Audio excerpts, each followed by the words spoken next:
हमारी बॉडी का endocrine system work कैसे करता है? एंडोक्राइन सिस्टम हमारे बॉडी की हार्मोन्स और मेटाबॉलिज्म को कंट्रोल करता है। इनसे हार्मोन्स जो निकलते हैं वो हमारे बॉडी के मेटाबॉलिज्म एंड ग्रोथ को रेगुलेट करते हैं एंड इन्हीं के इम्बैलेंसेस से बहुत सारे प्रॉब्लम्स होती है। कौन सी ऐसी 3 हैबिट है जो हमेशा अपनी लाइफ में फॉलो करनी चाहिए? मैम हम तो 3 चीज कहते हैं। आपके ओपीडी में कभी ऐसे पेशेंट्स आते हैं हार्मोन्स इम्बैलेंस को लेके, तो ऐसे कौन से मिथ्स आपने अभी तक सुने हैं अपने पेशेंट से कि ऐसा होने से हमारे ऐसा दिक्कत हो रही है? हम पेशेंट्स तो बहुत बातें करते हैं। फॉर एग्जांपल जो एक मिथ थायराइड को रिलेटेड है पेशेंट्स में, सेंधा नमक को लेकर कि सेंधा नमक बहुत अच्छा है, बट ऐसा नहीं है। हार्मोन के बनने के लिए आयोडीन की जरूरत होती है एंड अगर आप सेंधा नमक खाएंगे या कोई भी नॉन आयोडाइज्ड सॉल्ट खाएंगे तो उसमें आयोडीन की कमी होने की वजह से थायराइड प्रॉब्लम्स होने की चांसेस बढ़ जाते हैं।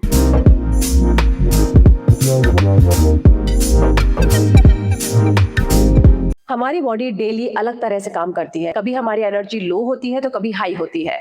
कभी हमारे मूड स्विंग्स होते हैं तो कभी हमारा वेट अचानक ही बढ़ने लगता है तो कभी अचानक ही घटने लगता है।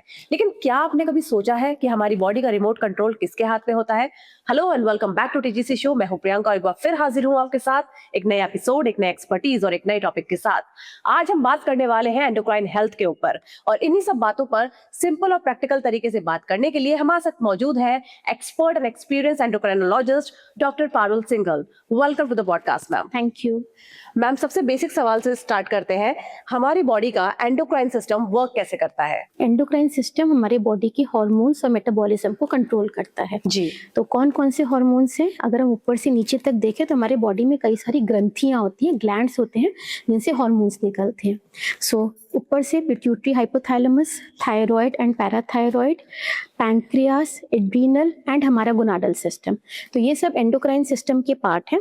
इनसे हार्मोन्स जो निकलते हैं वो हमारे बॉडी के मेटाबॉलिज्म एंड ग्रोथ को रेगुलेट करते हैं एंड इन्हीं के इम्बैलेंसेस से बहुत सारे प्रॉब्लम्स होती है। ओके, और अगर जैसे एंडोक्राइन सिस्टम ठीक से वर्क नहीं करता है हमारा, तो क्या क्या प्रॉब्लम्स हमें फेस करनी पड़ती है? सबसे मोस्ट इंपॉर्टेंट प्रॉब्लम जो हमारे पैंक्रियास ग्लैंड से होती है वो है डायबिटीज। एंड आज हमने देखा है कि डायबिटीज बहुत कॉमन हो गई है इंडिया में स्पेशली। सेकेंड कॉमन प्रॉब्लम जो एंडोक्राइन सिस्टम से रिलेटेड है वो है थायराइड रिलेटेड। बोथ हाइपोथायरॉयडिज्म मतलब हमारा थायराइड ग्लैंड कम काम कर रहा है या हाइपरथायरॉयडिज्म, थायराइड ग्लैंड ज्यादा काम कर रहा है। इसके अलावा जो ज्यादातर लोग इग्नोर करते हैं, मैक्सिमम लोग सोचते हैं कि डायबिटीज थायराइड ही मेन है एंडोक्राइन सिस्टम का पार्ट, बट बाकी जो ग्लैंड्स हैं, फॉर एग्जांपल पिट्यूटरी ग्लैंड जो हमारे ग्रोथ को, हमारे हार्मोनल सिस्टम को रेगुलेट करता है, पैराथायरॉयड जो कैल्शियम मेटाबॉलिज्म रेगुलेट करता है, एड्रीनल ग्लैंड जिससे कॉर्टिसोल बनता है। अगर इनमें इम्बैलेंसेस होते हैं, इनमें कई बार गांठें हो जाती हैं या ये हार्मोन कम बनाने लगते हैं तो बॉडी में अलग अलग प्रॉब्लम्स आती हैं। फॉर एग्जाम्पल पिट्यूटरी में अगर गांठ होती है तो सिर दर्द होता है, देखने में प्रॉब्लम होती है, एकदम से ग्रोथ बढ़ जाती है किसी एरिया की जिसे एक्रोमेगाली कहते हैं, या शॉर्ट स्टेचर हो जाता है, ग्रोथ कम हो जाती है। एड्रीनल ग्लैंड का आजकल स्टेरॉइड का यूज बहुत कॉमन है, तो ज्यादा स्टेरॉइड्स लेने से जो आयुर्वेदिक दवाइयां कुछ में होता है तो उससे एड्रीनल ग्लैंड कम काम करने लगता है। उसकी वजह से हमारे बॉडी में कॉर्टिसोल का लेवल्स कम हो जाते हैं। बॉडी का जो मेटाबॉलिज्म कॉर्टिसोल रेगुलेट करता है, जो स्ट्रेस मैकेनिज्म होता है, वो सब हैम्पर होता है। मतलब काफी ज्यादा इंपॉर्टेंट वर्क होता है एंड सेकंड पैराथायरॉयड जो है वो भी बहुत इंपॉर्टेंट है, काफी लोगों को उसका पता ही नहीं होता है। वो बॉडी में कैल्शियम की मात्रा को रेगुलेट करता है। उससे अगर कैल्शियम की मात्रा बढ़ जाती है तो बॉडी में पथरी बनने लग जाती है। तो बहुत सारी ऐसी प्रॉब्लम्स है जो यूजुअली लोग इग्नोर कर देते हैं, उसको सिंपल सोचते हैं कि हाँ हमें तो पथरी है, बट अगर प्रॉपर इवैल्यूएशन करें तो कई हार्मोनल प्रॉब्लम्स उसके पीछे उसका कारण होती जैसे कि आजकल काफी लोग बोलते हैं हमारे हार्मोन्स इम्बैलेंस हो रहे हैं, तो रियल में हमारी बॉडी में क्या हो रहा होता है? राइट, तो हार्मोनल इम्बैलेंस एक बहुत ही वेग टर्म है बिकॉज बहुत सारे हार्मोन्स हैं हमारी बॉडी में जो सब मिलकर हमारे बॉडी का मेटाबॉलिज्म रेगुलेट करते हैं। ज्यादातर लोग जो हार्मोनल इम्बैलेंस का सोचते हैं वो लोग थोड़ा फीमेल्स हार्मोन्स के बारे में सोचते हैं, जो आजकल आपने सुना होगा पीसीओडी की प्रॉब्लम या इनफर्टिलिटी की प्रॉब्लम कॉमन हो गई है। But in general hormonal imbalance जो होता है वो बॉडी के सारे हार्मोन्स में एक बैलेंस जो चलता है जिससे हमारा मेटाबॉलिज्म ठीक रहता है उसके बारे में होता है। लेकिन अगर कुछ इम्बैलेंस हो रहा है हमारी बॉडी में तो हमारी बॉडी सबसे पहले क्या सिग्नल दे रही है हमें? राइट, तो अलग अलग है। जैसे कि अगर हमारे रिप्रोडक्टिव हार्मोन्स में प्रॉब्लम होती है तो हमारी मेंस्ट्रुअल साइकिल में डिफरेंस आता है, इरेगुलरिटी आती है, कई बार बहुत जल्दी आने लगती है, कई बार बहुत लेट हो जाती है। सेकंड, अगर हमारा थायराइड हार्मोन में इम्बैलेंस है अगर वो बढ़ने लग गया है, TSH हमारा बढ़ता है, मतलब थायराइड हार्मोन कम बन रहा है, तो बॉडी में मोटापा आएगा, कब्ज आएगा, बच्चों की हाइट रुक जाएगी। अगर नेगेटिव में जाता है, TSH नेगेटिव जाता है या थायराइड हार्मोन की मात्रा बढ़ेगी हमारी शरीर में, तो एकदम वजन कम होगा, घबराहट, पसीना, ये सब थायराइड रिलेटेड प्रॉब्लम्स है। डायबिटीज तो हम सबको पता है बहुत कॉमन चीज है, वो पैंक्रियास में जो हार्मोन्स निकलते हैं उनके इम्बैलेंस से होती है, इंसुलिन ग्लूकागन के डिस्टर्बेंस से होती है। तो उसमें ज्यादा भूख लगना, ज्यादा प्यास लगना, कोई चोट लगे उसका ठीक नहीं होना, पेशेंट को बार बार इन्फेक्शन होना, तो ये सब लक्षण डायबिटीज के होते हैं। तो बहुत सारे हार्मोन्स हैं, सबका अलग अलग है। आई थिंक एक में समराइज करना it will be really difficult for me, but yes what we should know कि बॉडी में जो सारे हार्मोन्स हैं उनका बैलेंस अगर ठीक चले तो हमारे बॉडी की ग्रोथ, डेवलपमेंट, मेटाबॉलिज्म सब अच्छा रहेगा। अगर इन सब में डिस्टर्बेंस आएगा तो हमारे बॉडी में अलग अलग प्रॉब्लम्स आएंगी जो हमें इग्नोर नहीं करनी चाहिए एंड जिसका हमें अप्रोप्रिएटली टेस्ट कराना चाहिए। बिल्कुल। तो आपने इतने सारे जो है प्रॉब्लम्स बताई है, इनमें से कौन से ऐसे साइंस है जो इग्नोर नहीं करने चाहिए, कभी इग्नोर नहीं करने चाहिए? तो अगर आपका वजन एकदम से बढ़ रहा है या अननेसेसरी थकान आ रही है, बहुत प्यास लग रही है, बहुत भूख लग रही है, चोट ठीक नहीं हो रही है, तो ये आपको अपनी टेस्टिंग करानी चाहिए। आपकी बॉडी में अगर आपको लग रहा है नॉर्मल से कुछ अलग हो रहा है, फॉर एग्जाम्पल डायबिटीज में आपको भूख लगेगी, प्यास लगेगी, चोट ठीक नहीं होगी, ये लक्षण आएंगे तो शुगर टेस्ट कराना है। वजन बढ़ेगा, ग्रोथ पूरी नहीं हो रही है, कॉन्स्टिपेशन हो रहा है तो थायराइड टेस्ट कराना है। वजन कम हुआ, पैल्पिटेशंस हुई, पसीना आया तो भी थायराइड चेक कराने की नेगेटिव वाला थायराइड चला ही है। बार बार पथरी हो रही है तो आपको अपने कैल्शियम और PTH का टेस्ट कराना है, देखने के लिए कि आपका पैराथायराइड हार्मोन की लेवल्स ठीक है या नहीं है। एंड अगर बहुत सिर दर्द रह रहा है, देखने में परेशानी हो रही है, ग्रोथ किसी आपकी बॉडी की ना बहुत हो रही है, हाथ बढ़ जाते हैं, रिंग्स टाइट हो जाती हैं, तो वो एक कई बार एक्रोमेगाली के लक्षण होते हैं जिसमें धीरे धीरे ग्रोथ हार्मोन की मात्रा बढ़ती है, एक छोटी गांठ होती है हमारे पिट्यूटरी हार्मोन में जो बढ़ती रहती है एंड बॉडी में ग्रोथ इंक्रीज करती है। सिमिलरली छोटे बच्चों में अगर आप, कई बार ना बहुत ज्यादा पेरेंट्स होते हैं जो इग्नोर करते हैं बच्चों की ग्रोथ को कि हाँ बढ़ जाएगा, खा पी नहीं रहा है सही से, बट वो एक्चुअली ग्रोथ हार्मोन की डेफिशिएंसी होती है उन्हें, जिसकी वजह से उन्हें ग्रोथ प्रॉपर नहीं हो रही होती है। तो अगर बच्चे को खान पीन के बाद भी ग्रोथ नहीं हो रही है, हम उसे फॉलो अप करते हैं 3 to 6 मंथली पीरियड में कि बच्चे की ग्रोथ वेलोसिटी कैसी है। और अगर ग्रोथ सही नहीं हो रही है तो हम ग्रोथ हार्मोन की टेस्टिंग करते हैं कि उसकी कमी तो नहीं है। वो हमारे पिट्यूटरी हार्मोन से एक हार्मोन निकलता है ग्रोथ हार्मोन, उसकी कमी से ग्रोथ हैम्पर हो जाती है। जी, लेकिन जैसा आपने अभी छोटे बच्चों की बात करी तो मेरे को ये भी लगता है कि आजकल यंग लोग में काफी ज्यादा प्रॉब्लम ही देखने को मिल रही है, तो इसकी क्या वजह है? बिल्कुल, हमारे जो इस वक्त स्ट्रेस लेवल्स इतने बढ़ गए हैं, लाइफस्टाइल में चेंजेस आ गए हैं, मैक्सिमम कॉज एक पोल्यूशन भी इम्पोर्टेंट पार्ट प्ले कर रहा है। फॉर एग्जाम्पल वी सी कि कितना हमारे लेवल, स्मोक का लेवल बढ़ गया है, ओजोन डिप्लीशन हो रहा है, इन सब की वजह से जो बॉडी में हार्मोनल इम्बैलेंस है वो बढ़ गए हैं। ये एंडोक्राइन डिस्टरप्टर्स कहते हैं हमें, कि ये जो केमिकल्स हैं, जो पेस्टिसाइड्स हैं, जो प्लास्टिक्स यूज हो रही है उसमें से जो BPA निकल रहा है, ये हमारे धीरे धीरे जाकर एंडोक्राइन सिस्टम को डिसरप्ट करता है। इनको एंडोक्राइन डिस्टरप्टिंग केमिकल्स कहते हैं। ये हार्मोन्स को डिस्टर्ब करता है बट पूरे मेटाबॉलिज्म को डिस्टर्ब करता है, बॉडी के सारे पार्ट्स को इफेक्ट करता है। धीरे धीरे diabetes, hypertension, metabolic syndrome, obesity, ये सब प्रॉब्लम्स होने लगती हैं और ये सब प्रॉब्लम्स आपस में लिंक्ड होती हैं। फॉर एग्जाम्पल आपका मोटापा हुआ, लोग इग्नोर कर देते हैं, बट मोटापा भी एक इम्पॉर्टेंट एंडोक्राइन प्रॉब्लम है। ओबेसिटी, बिकॉज अगर मोटापा हुआ, इंसुलिन रेजिस्टेंस हुई, उसकी वजह से diabetes, thyroid, uric acid, obstructive sleep apnoea की सांस में प्रॉब्लम आ जाती है, गॉल स्टोन्स, ये सब प्रॉब्लम मोटापे से रिलेटेड है। PCOD जो है मोटापे से बहुत रिलेटेड है। तो एक हार्मोनल इम्बैलेंस दूसरे हार्मोनल इम्बैलेंस को ट्रिगर कर सकता है एंड इट इज दस वेरी इंपॉर्टेंट कि हम उसको स्टार्टिंग में ही ट्रीट करें, अपने लाइफस्टाइल को इम्प्रूव करें, जिससे कि हमारा हार्मोनल सिस्टम पूरा अप्रोप्रिएटली वर्क करता है। एक गलत धारणा है लोगों के बीच में कि अगर हम ज्यादा चीनी या मीठा खाएंगे तो हमें डायबिटीज हो जाएगी, आप इसको कितना सही मानते हैं? मैम देखिए, चीनी वैसे बहुत अच्छी चीज नहीं होती है, हमें नहीं खानी चाहिए, बट यस डायरेक्ट कोरिलेशन की चीनी खाने से डायबिटीज होती है, ये गलत है। डायबिटीज के बहुत रीजन है। आपका सबसे इंपॉर्टेंट जेनेटिक्स होता है। अगर आपके पेरेंट्स को डायबिटीज है तो आप में डायबिटीज होने का रिस्क बढ़ जाता है। अगर आपका लाइफस्टाइल ठीक नहीं है, स्ट्रेस ज्यादा है, खान पीने का टाइम सही नहीं है, तो चाहे आप चीनी ना भी खाएं तब भी आपको डायबिटीज होने का रिस्क ज्यादा है। जी। बट यस, अगर आपको डायबिटीज हो जाती है तो आपको अपनी शुगर की मात्रा, चीनी की मात्रा या किसी भी मीठे पदार्थ की मात्रा कम करनी पड़ेगी, लाइफस्टाइल में इम्प्रूवमेंट करना पड़ेगा, एक्सरसाइज करना पड़ेगा, जिससे कि डायबिटीज वर्सन ना हो। बट यस, डायरेक्ट काफी लोग कहते हैं कि मैम मैंने तो चीनी खाई नहीं तब भी मुझे डायबिटीज हो गई, तो ये कि मैं गलत मीठा है। तो खाता ही नहीं तब भी डायबिटीज हो गई। डायबिटीज के बहुत रीजन है, खाली चीनी खाने से डायबिटीज नहीं होती है। कई बार मैंने ऐसे भी देखा बहुत लोग बहुत मीठा खाते हैं तब भी उन्हें कोई डायबिटीज नहीं वो होती है। आपके बाकी चीजों पर डिपेंड करता जी। है। अगर आपका जेनेटिक्स ऐसा है कि आप डायबिटीज के लिए प्रोन है, जी। या आपका लाइफस्टाइल ऐसा है कि जिसमें स्ट्रेस ज्यादा है, जी, एक्सरसाइज जी। नहीं है, टाइमिंग सही नहीं है खाने की, तो ऐसे में आपको डायबिटीज होने के रिस्क बहुत बढ़ जाते हैं। ओके। और अगर डायबिटीज हमें होने वाली है तो कोई हमारी बॉडी ऐसे सिग्नल देती है हमें जिससे हम पता लगा सकते हैं कि हमें कुछ प्रॉब्लम हो रही है? राइट मैम, कई बार डायबिटीज बहुत इसीलिए इसी रीजन से कि लोग इग्नोर करते हैं तो जी। अननोटिस्ड चली जाती है। जी। तो डायबिटीज जब स्टार्टिंग में आती है तो भूख ज्यादा नहीं, बट ऐसे सिम्टम्स नहीं, कुछ लोगों को बिना सिम्टम नहीं। I have seen patients who have 500 plus sugars but उनको कोई सिम्टम्स नहीं आते, एंड वाइस वर्सा ऑल्सो, कि पेशेंट को खाली 200 शुगर है उसी पर सिम्टम्स आने लगते हैं। तो ये जरूरी नहीं है कि शुगर की मात्रा या डायबिटीज का आपका लेवल ज्यादा होगा तभी आपको सिम्टम्स आएंगे। बट ये सिम्टम्स का सबको पता होना चाहिए।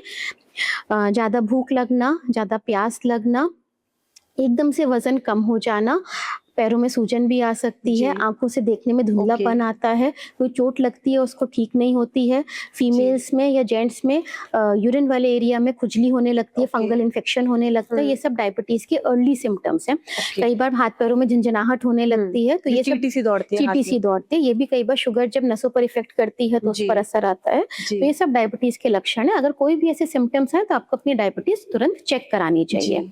एंड क्या करानी चाहिए? खाली पेट एंड खाने के बाद की दोनों की करानी चाहिए। खाली पेट अगर 126 से ज्यादा है या खाने के बाद 200 से ज्यादा है, या हम 3 महीने का एवरेज शुगर कैलकुलेट करते हैं, अगर वो हमारा 6.5% से ज्यादा है तो हम उसको डायबिटीज लेबल करते हैं। ओके। आपके ओपीडी में कभी ऐसे पेशेंट्स आते हैं हार्मोन्स इम्बैलेंस को लेके, तो ऐसे कौन से मिथ्स आपने अभी तक सुने हैं अपने पेशेंट से कि ऐसा होने से हमारे ऐसा दिक्कत हो रही है? हम पेशेंट्स तो बहुत बातें करते हैं। हाँ। वो अपने हर चीज को, फॉर एग्जाम्पल चावल का बहुत बड़ा मिथ है।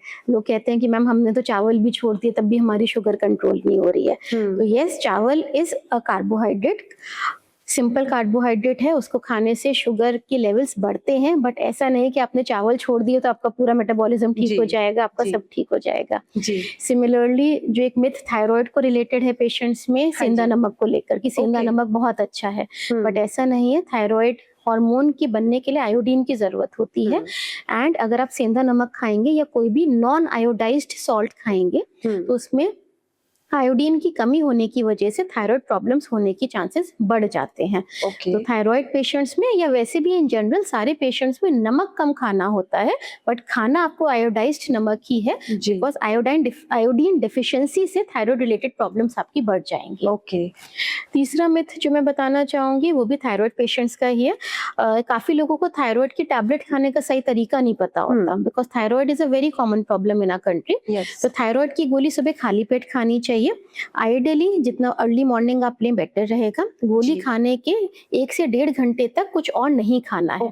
तो मैक्सिमम लोग क्या करते हैं, थायराइड की गोली खाते हैं, साथ में गैस की गोली भी साथ में खा लेते हैं, या गोली खाई थायराइड की, उसके तुरंत बाद चाय पी ली, तो थायराइड की गोली का असर उससे कम हो जाता है।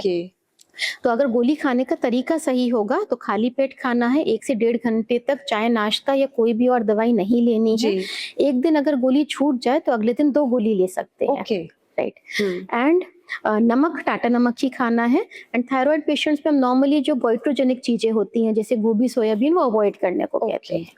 तो ये सब चीजें अगर आप फॉलो करें, एंड मेनली अगर आप अपना नमक का इंटेक कम रखें, आयोडाइज्ड नमक खाएं एंड गोली टाइम पर लें, तो थायराइड रिलेटेड काफी हद तक हम प्रॉब्लम्स को सॉर्ट आउट कर सकते हैं। ऐसे अगर कोई नॉर्मल लाइफ जीना चाहता है, अगर किसी को प्रॉब्लम है, वो अपनी हार्मोन हेल्थ को सही करना चाहता है, तो उसे कौन सी ऐसी 3 हैबिट है जो हमेशा अपनी लाइफ में फॉलो करनी चाहिए? मैम हम तो 3 चीज कहते हैं, diet, exercise and stress management.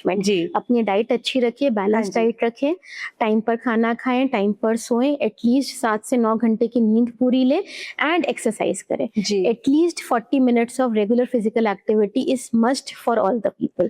तो अगर आप ये 3 चीज का ध्यान रखें, diet, exercise and stress management, तो आई थिंक ऑलमोस्ट सारी हार्मोनल प्रॉब्लम्स को एक हद तक प्रिवेंट कर सकते जी, हैं। हमने अभी वार्निंग साइंस की बात तो कर ली, लेकिन ऐसे कौन से डेंजरस साइन होते हैं कि उसके बाद तो हमें घर पे रुकना नहीं है, हमें अपने डॉक्टर को दिखाना है? राइट मैम, आजकल ना फीमेल्स मेंस्ट्रुअल इरेगुलरिटी को बहुत इग्नोर करते हैं। उन्हें जी। लगता है कि नहीं ठीक है, आ जाएंगे पीरियड्स, तो उसको कभी इग्नोर नहीं करना जी, चाहिए। जी, चेहरे पर अगर बाल आ रहे हैं, हम्म, एक्ने ज्यादा हो जी। रहे हैं, तो उसमें भी आपको अपने हार्मोनल टेस्टिंग कराने चाहिए। ये पीसीओडी या जो Yes. आजकल न्यू टर्म से पीएमओएस, उसका आपको टेस्टिंग कराना चाहिए, डॉक्टर से कंसल्ट करना चाहिए। सो दिस इज रिगार्डिंग जो हमारा फीमेल रिप्रोडक्टिव हार्मोन्स हैं। जी, मेल्स में भी सिमिलरली अगर इनफर्टिलिटी होती है या इरेक्टाइल डिसफंक्शन होता है तो उसको इग्नोर नहीं करना चाहिए, हार्मोनल टेस्टिंग अपनी करानी चाहिए। जी, apart from it, thyroid, diabetes, I think maximum लोगों को अब पता है कि हाँ वजन बढ़ता है, कॉन्स्टिपेशन होता है तो थायराइड का टेस्ट जी। कराना चाहिए। वजन एकदम से कम होता है, पैल्पिटेशंस होती हैं तो भी थायराइड का टेस्ट कराना चाहिए।